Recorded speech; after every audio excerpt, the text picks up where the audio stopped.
Political browbeating of career civil servants. That is what the merit system is meant to protect, and the way that due process shakes out is in individual situations there are ways in which it doesn't quite look totally right, or it looks a little screwy, but underneath it all, the attention there was between the expectations of the merit process to give people the time they needed to appeal, allow them to retire if they could, all the things that are on the table in those settings, against the demands by the public, rightfully, for immediate measurement and response around performance. And those two things are always going to be in tension, and I have to say I look at it in that way. It wasn't the only time I had that dilemma. How do you move a big organization like GSA to move faster when you have due process? We are a system of rules. We are a system of protections as well as performance. And I tell you, they can jam into each other at times. It's the great dilemma. Martha Johnson, what's your next book? Well, I would like to do another novel, and I'm also working on a book about what it's like for organizations and leaders after trauma, after something happens to the organization, and then what they learn on the other side, how you grow from these experiences. So hopefully you'll hear from me a lot. And what is Dudley Court Press? Dudley Court Press is my wonderful publishers, and they were the people that held my hand and walked me through a book which is, I will note, a Washington book that's not too big. It's short, you can read it quickly, you can gain a lot of very intense lessons from it, but it does not require 800 pages and, the 20 pounds that many of these Washington policy books are. Martha Johnson, On My Watch, Leadership, Innovation, and Personal Resilience. This is Book TV on C-SPAN 2, television for serious readers. You're watching Book TV and 2, with top nonfiction books and authors every weekend. Book TV, television for serious readers. So I tell this story about how I, whose every aspect of whose identity is in one way or another a threat to Israel. My gender is male, my religion is Muslim, my citizenship is American, but my nationality is Iranian, my ethnicity is Persian, my culture is Middle Eastern. Everything about me sends off, all the warning signals for Israel. And so the experience of an Iranian-American single man trying to get through Ben Gurion Airport in the 21st century is a reminder to everyone that despite the way that globalization has brought us closer and has diminished the boundaries that separate us as nations, as ethnicities, as people, as cultures, despite all of that, all you got to do is spend a few minutes trying to get through Ben Gurion Airport to remember that those divisions, those things that separate us, are still very much alive. Best-selling author and professor Reza Aslan will take your phone calls, emails, and tweets on Islamic fundamentalism, the war on terror, and the current instability in the Middle East, live for 3 hours Sunday at noon Eastern on Book TV's In Depth, part of a 3-day holiday weekend of nonfiction books and authors.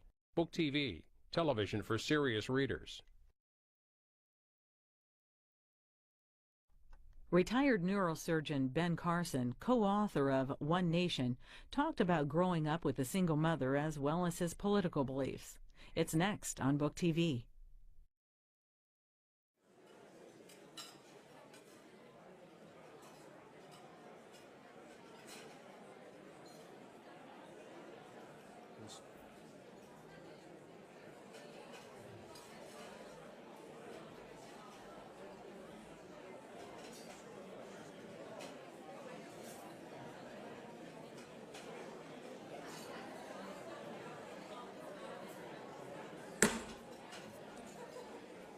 Good afternoon and welcome.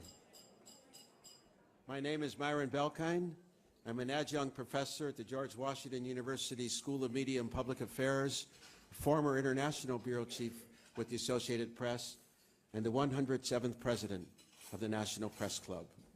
The National Press Club is the world's leading professional organization for journalists, committed to our profession's future through our programming with events such as this, while fostering a free press worldwide.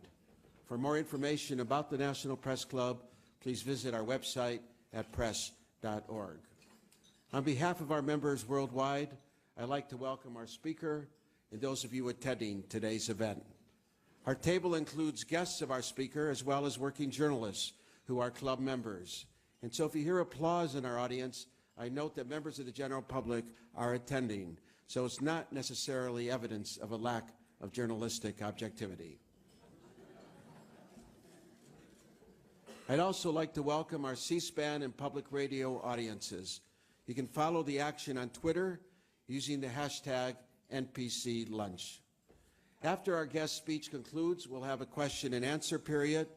I will ask as many questions as time permits. Now it's time to introduce our head table guests.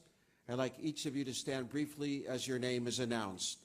From your right, Wesley Pippert, Director Emeritus of the Missouri Journalism Washington Program. Frederica Dunn, travel writer for the Jamestown Post-Journal in New York State. Michelle Vu, Assistant Managing Editor, The Christian Post. Doris Margolis, President, Editorial Associates, and co-organizer of today's luncheon. Candy Carson, co-author of 2 books with her husband, who is our guest speaker today, and co-founder of the Carson Scholars Fund. Donna Lainwald-Leger, reporter USA Today, former National Press Club president and vice chair of the Speakers Committee. Skipping over our speaker for a moment, Mary Lou Donahue, president, artistically speaking, and organizer of today's event. Thank you so much, Mary Lou.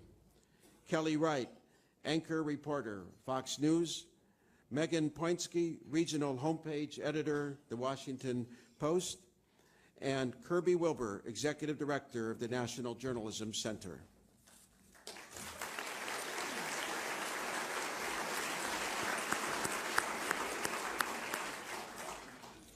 Although well known in his field, he was a pediatric brain surgeon at Johns Hopkins University. Benjamin Carson was not on the political radar until his keynote speech at last year's National Prayer Breakfast.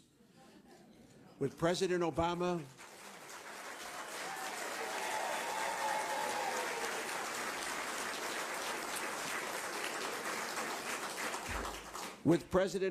also on the dais, Dr. Carson spoke about the dangers facing the country: lack of education, the tax system, health care. He proposed a personal health savings account for everyone, an approach quite different from the Affordable Care Act. Some viewed the speech as a rebuke of the president. It caught the eye of conservatives and led Dr. Carson to the national stage and a weekly column in the Washington Times. And now, some are encouraging him to run for the Republican presidential nomination.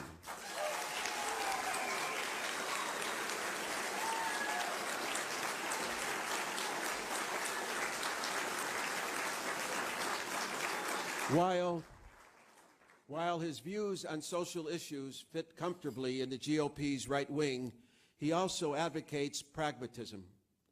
Note the following from his column last week, and I quote, "If conservatives are going to win in 2014 and 2016 and preserve the environment of freedom to which we have grown accustomed, it will be necessary to learn how to prioritize issues.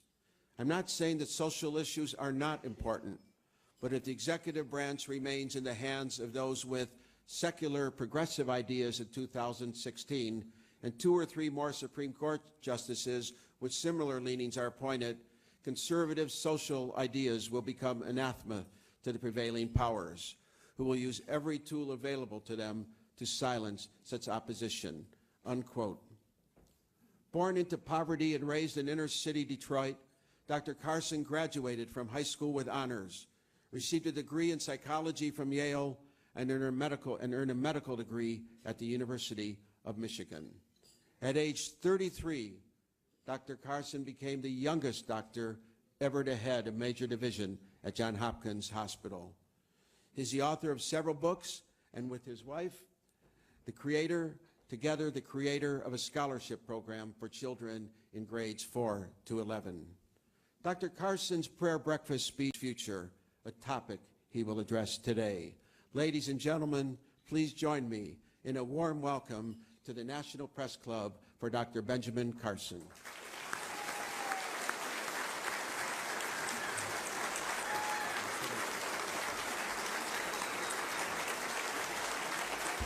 Thank you. Thank you so much. Thank you. Thank you. Well, Candy and I are absolutely honored to be here. And I'm going to tell you at the end of the talk why I think the press is so important and what their role is in a free society. But first of all, let me just tell you that, you know, I am just so grateful that I was born in this country, which is still a land of dreams. And my dream as a youngster was to be a doctor. You know, I loved anything that had to do with medicine. You know, Dr. Kildare, Dr. Casey, all that stuff. Man, I just couldn't get enough of that. And I even liked going to the doctor's office. So it tells you that I was a bit of a strange kid. But, you know, there were a lot of problems along the way. You know, my parents got divorced early on. My mother discovered that the man she had married when she was 13 years old was a bigamist. And, you know, that resulted in a divorce. She only had a third-grade education.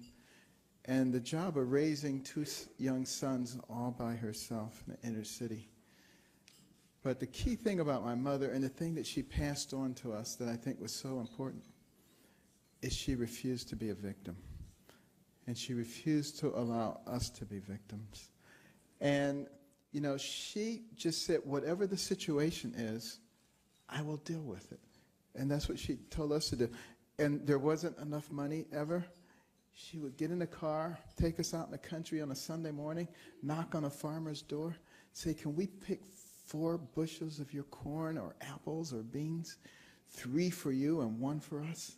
They always liked that deal. And then she would bring the stuff home and can it. She would go to the Goodwill and get a pair of pants with a big hole in the knee and buy 2 patches and put it on there. And people would be saying, where'd you get those pants? I need some like that. You know, and she would stretch every penny, every nickel, every dime, save everything, drive a car until it would not make a noise again.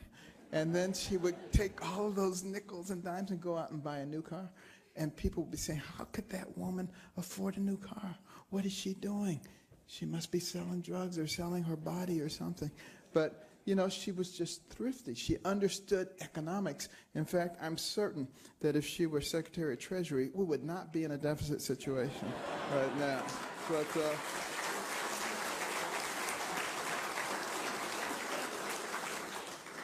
But, you know, fortunately, you know, I was able to benefit from her wisdom because she worked as a domestic, cleaning other people's houses, leaving at 5 in the morning, getting back after midnight, day after day. She worked so hard because she didn't want to be on welfare. She noticed that anybody who went on welfare generally did not come off of it. And she occasionally had to accept food stamps, but it was rare. And she just felt that she needed to be an independent soul. And I was a horrible student, and she was the one that made me start reading books, and my brother also.